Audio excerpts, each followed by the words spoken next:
কচুয়া.টিভি সত্য প্রকাশে দৃঢ় প্রতিজ্ঞাবদ্ধ।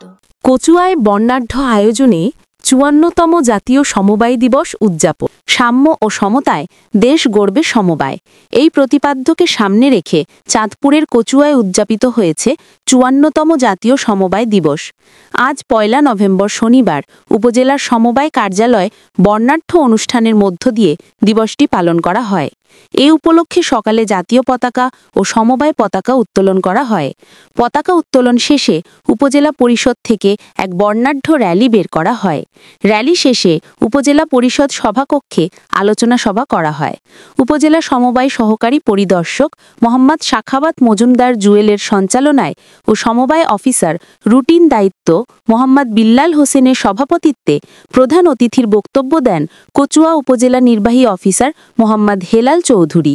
প্রধান অতিথি বলেন, সমবায় হল সম্মিলিত প্রচেষ্টা ও অর্থনৈতিক মুক্তির শক্তিশালী হাতিয়ার। উপজেলার প্রতিটি মানুষের কাছে সমবায়ের সুফল পৌঁছে দিতে হবে। সেই সাথে স্বচ্ছতা, জবাবদিহিতা থাকতে হবে, তাহলে সমবায় সমিতির সুফল সবাই ভোগ করতে পারবে। বিশেষ অতিথি হিসেবে বক্তব্য রাখেন কচুয়া থানার অফিসার ইনচার্জ মোহাম্মদ আজিজুল ইসলাম, কচুয়া কেন্দ্রীয় সমবায় সমিতির চেয়ারম্যান বিল্লাল হোসেন, বীর মুক্তিযোদ্ধা সিরাজুল ইসলাম। শুভেচ্ছা বক্তব্য প্রদান করেন মথুরা গাভী পালন সমবায় সমিতি লিমিটেডের সভাপতি মরিয়াম আক্তার এবং রিডো সঞ্চয় ও ঋণদান সমবায় সমিতি লিমিটেডের সাবেক সভাপতি মোহাম্মদ আলাউদ্দিন। এ সময় উপস্থিত ছিলেন উত্তর রাজাপুর একতা সঞ্চয় ও ঋণদান সমবায় সমিতি লিমিটেডের সভাপতি সঞ্জয় সরকার, সাধারণ সম্পাদক নিতাই সরকার সহ উপজেলার বিভিন্ন সমবায় সমিতির সভাপতি, সম্পাদক সহ সদস্যগণ। আরও উপস্থিত ছিলেন কচুয়া প্রেস ক্লাবের সভাপতি আতাউল করিম সহ বিভিন্ন সাংবাদিকবৃন্দ।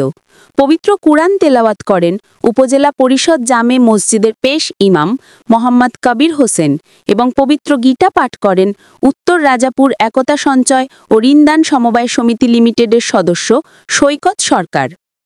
অনুষ্ঠানে শ্রেষ্ঠ সমবায় হিসেবে ক্রেস্ট উপহার প্রদান করা হয় অধিকার সঞ্চয় ও ঋণদান সমবায় সমিতি লিমিটেডের সম্পাদক মোহাম্মদ আবুল খায়েরকে এবং শ্রেষ্ঠ সমিতির ক্রেস্ট গ্রহণ করেন রিডো সঞ্চয় ও ঋণদান সমবায় সমিতি লিমিটেড। বক্তারা দেশের আর্থসামাজিক উন্নয়নে কচুয়া উপজেলার সমবায়ীদের অবদানের প্রশংসা করেন। সমিতির স্বচ্ছ ব্যবস্থাপনার মাধ্যমে সমবায় আন্দোলনকে আরও বেগবান করার বিষয়েও গুরুত্বারোপ করেন। আলোচনা শেষে মনোজ্ঞ সাংস্কৃতিক অনুষ্ঠান করার মাধ্যমে অনুষ্ঠানের সমাপ্তি ঘটে। রাজীব চন্দ্র শীলের পাঠানো তথ্যচিত্রে ডেস্ক রিপোর্ট SK টিভি।